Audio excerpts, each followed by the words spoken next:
terkait laporan dugaan pelanggaran privasi akibat rekaman pembicaraan yang tersebar di media sosial. Nah, jadi dalam video kali ini kita akan membedah penjelasan beliau secara hukum dan mengkoreksi interpretasi sebelumnya agar informasi yang kita sampaikan tetap akurat dan tentu saja edukatif. Jadi yang melaporkan regenerasi itu? Ya, jadi benar atas permintaan yang kita minta kepada saya untuk saya mewakili Ismail Marzuki atau Mail membuat pengaduan. Jadi berdasarkan penjelasan dari Bang Fahmi, laporan yang diajukan kepada pihak kepolisian itu bukanlah atas nama Nikita sebagai korban, melainkan atas nama Mail, atas dasar permintaan dari Nikita sendiri. Jadi ini mengkoreksi asumsi kita sebelumnya ya, yang mengira Nikita adalah pihak yang merasa dirugikan secara langsung. Nah, secara hukum, pelapor dalam suatu perkara pidana bisa merupakan korban langsung ataupun pihak yang diberi kuasa atau memiliki kepentingan hukum. Dalam hal ini kan karena Mail adalah pihak yang suaranya direkam, maka secara substansi Mail adalah korban utama dugaan pelanggaran privasi. Kita memang sengaja untuk membuat bidik supaya bisa kemana-mana untuk dilakukan proses. Yang terpenting itu adalah objeknya. Objek yang kita laporkan itu adalah adanya perbuatan melakukan merekam percakapan seseorang tanpa izin daripada orang tersebut. Pernyataan bahwa laporan ini masih dalam tahap penyelidikan menunjukkan bahwa memang belum ada penetapan tersangka ataupun terlapor spesifik, guys. Ini sejalannya dengan prinsip penyelidikan dalam KUHP, di mana penyidik belum wajib menetapkan identitas pelaku hingga terdapat bukti yang cukup. Artinya hingga saat ini laporan tersebut lebih bersifat mendeskripsikan peristiwa hukum, bukan menuduh secara langsung. Maka wajar ya apabila pengacara pihak dari Dr. Ejek Gadis kemarin belum menerima surat panggilan atau informasi apapun secara resmi, karena belum tentu kliennya menjadi pihak yang akan dimintai keterangan dalam waktu dekat ini. Yang jelas, yang kami jadikan barang bukti itu adalah percakapan yang lagi beredar, dan itu adalah rekaman. Dan yang akan dicari nanti siapa yang melakukan yang merekam, karena berdasarkan Undang-Undang ITE pasal 31 itu melakukan perekaman itu apabila tanpa izin seseorang itu tidak dibenarkan.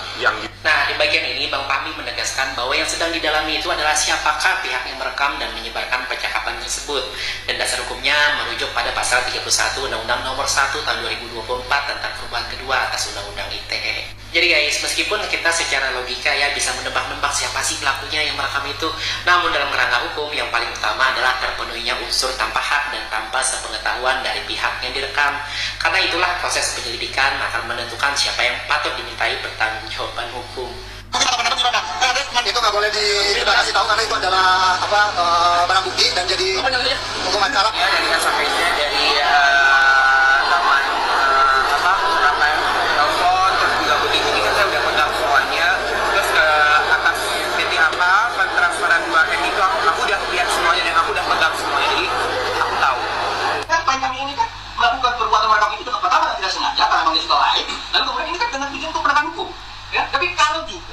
Dari video barusan terdapat cuplikannya yang memunculkan dugaan bahwa pelaku rekaman atau penyebar adalah orang yang sama. Namun dalam kaidah hukum pidana ya, pengakuan di luar proses peradilan itu tidak dapat dijadikan satu-satunya alat bukti. Maka cuplikan tersebut hanya dapat dijadikan petunjuk untuk memperkuat, bukan berdiri sendiri sebagai bukti tunggal. Yes, memang yang melaporkan itu Mail, karena Mail yang merasa jadi korban. Ada suaranya di situ, suara rekaman yang direkam oleh seseorang dan diduga adalah pihak TRG dan suami. Tapi ini kan instruksinya dari Nikita Mirzani. Tanpa Nikita Mirzani, mungkin saja Mail tidak akan melaporkan. Jadi di sini saya tekankan Nikita Mirzani yang sudah mulai melakukan perlawanan balik kepada pihak pelapor. Kita bernyanyi sedikit dong. Vanda, oh Vanda, kenapa Anda membuka kedok Anda sendiri? Rekamannya saya sudah simpan. Apa katanya? Foto, video ya? Saya sudah simpan semuanya. Vanda, Anda dapat dari mana itu? Perlu dipertanyakan. Dan ingat, nanti yang terlibat itu bukan hanya 1-2 orang. 1, 2, 3, 4, 5, 6, 7, 8, 9, 10. Lebih dari 10 orang akan terlibat atas kasus pelaporan dari Mail atas instruksi Nikita Mirzani ke pihak Polela. Memang sih saat ini belum ada penetapan tersangka, tapi dalam waktu dekat pihak kepolisian harus tegak lurus dong. Harus bekerja secara profesional, harus bekerja sesuai SOP. Yang salah harus dihukum. Jadi jangan membenarkan yang salah atau sebaliknya.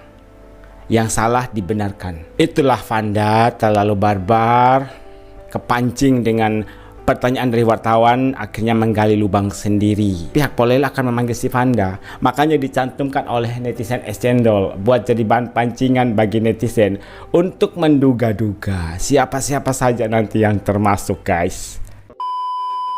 Mari kita bahas soal video pernyataan Humas Polda Metro Jaya ini yang kemarin rame di TikTok.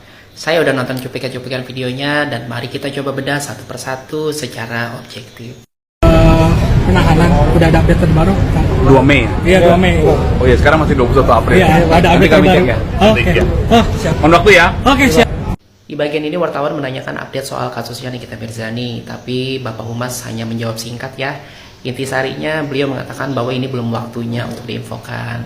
Nah, saya sepakat nih di sini bahwa Humas tidak akan berani menyampaikan detail perkembangan kalau penyidik belum memberikan informasi secara resmi. Ya, bisa jadi ya, memang belum waktunya dipublikasikan. Tapi setelah 2 Mei nanti nih, kita harap ada titik terang ya, apakah berkasnya naik P21 atau masih di P19.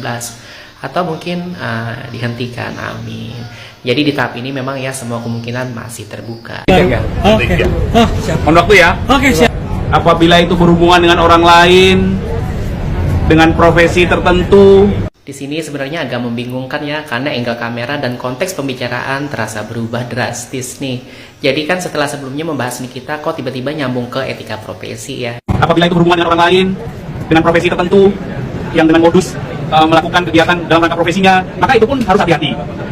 Tentunya tidak ada satu profesi pun yang SOP-nya itu adalah melanggar norma. Pasti tidak. Nah, ini menarik nih. Walaupun nggak disebut nama atau profesi siapa-siapa ya, tapi ada pesan moral yang sangat kuat.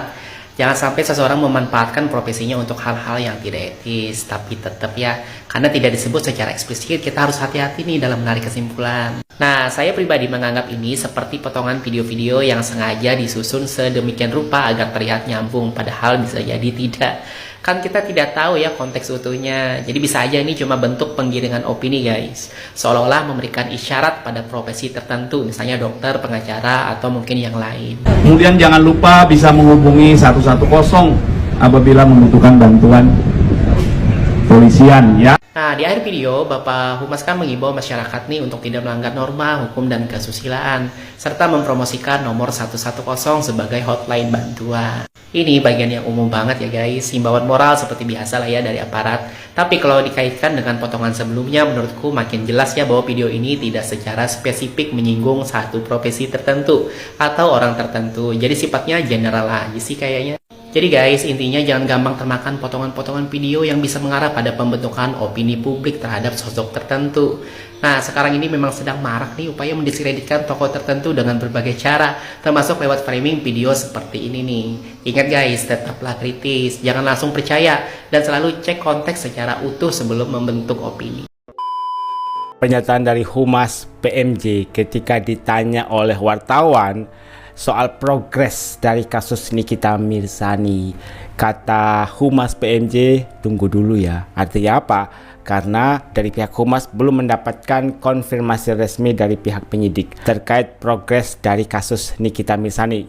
Ada sebuah VT yang membahas persoalan ini terkait pernyataan dari Humas PMJ soal profesi seseorang. Jangan menyalahgunakan profesi Anda untuk hal-hal yang tidak etis.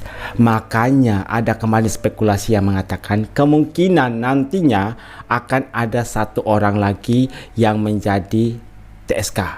Kalau memang ini adalah potongan video secara utuh ya, ada yang mengatakan kemungkinan nantinya Dede akan menjadi TSK berikutnya.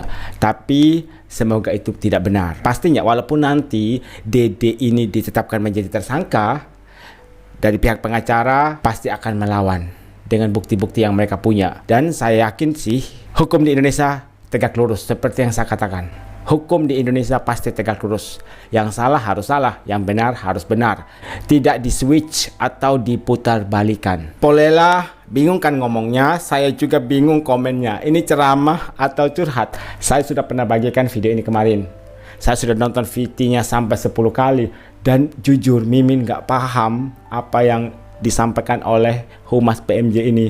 Apa Mimin ini terlalu bodoh ya untuk menganalisa sesuatu?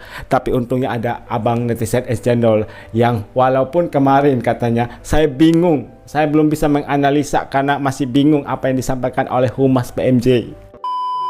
Kemarin ada komentar, apa sih perbedaan dugaan pemerasan yang dilakukan oleh Isa Sega dan juga Nikita Mirzani? Berbeda jauh. Kalau Isa Sega diduga dia sendiri yang mendekati Mbak Sandi. Beda kalau Nikita Mirzani dari pihak pelapornya yang mendekati Nikita Mirzani. Itu perbedaan yang paling mendasar. Berdasarkan kesaksian dari Nikita Mirzani, ternyata Isa Sega meminta duit miliaran kepada Sandi Purnamasari serta mengancam SP. Itu baru dugaan dan kesaksian datang dari Nikita Mirzani. Kata Nikmir di persidangan IS, Nikmir juga membeberkan setiap hari IS membabi buta menyerang Sandi disebabkan Sandi tidak mau memberi uang miliaran yang diminta IS. Nikmir juga mengatakan Sandi melahirkan lebih cepat dari seharusnya karena kontraksi dan pendarahan akibat postingan yang beredar. Anaknya dalam kandungan disumpahin oleh terduga Isa Sega. Gini nih, pas ada pemerasan langsung lapor seperti yang dilakukan oleh Mbak Sandi Purnamasari. Ketika dia merasa ada seseorang yang mau peras atau memeras, dia langsung lapor ke polisi. Jadi bukan ngasih duit dulu baru lapor polisi. Itu perbedaan yang sangat nyata. Gak ada deal-dealan, gak ada transfer. Kalau sudah merasa diperas langsung lapor. Yang cari nomor Mbak Sandi ya Sahrul duluan. Kalau kasus Ami, FS nelponin orang-orang berpuluh-puluh kali buat cari kontak Ami, sampai akhirnya cuman dikasih kontak Mail. FS sendiri yang ngomong minta tolong sama Mail untuk kasih tahu Kaniki, dan FS yang suruh Mail sebutkan nominal angka duit. Karena disuruh ya sebut aja, karena dia mau ngasih ya diambil saja. Disitulah ada nominal 5M. Udah gitu ditawar jadi 4M. Dari 5M ditawar jadi 4M. Udah gitu teleponnya ketawa-ketawa. Artinya dia tidak merasa tertekan, tidak ada ancaman sama sekali.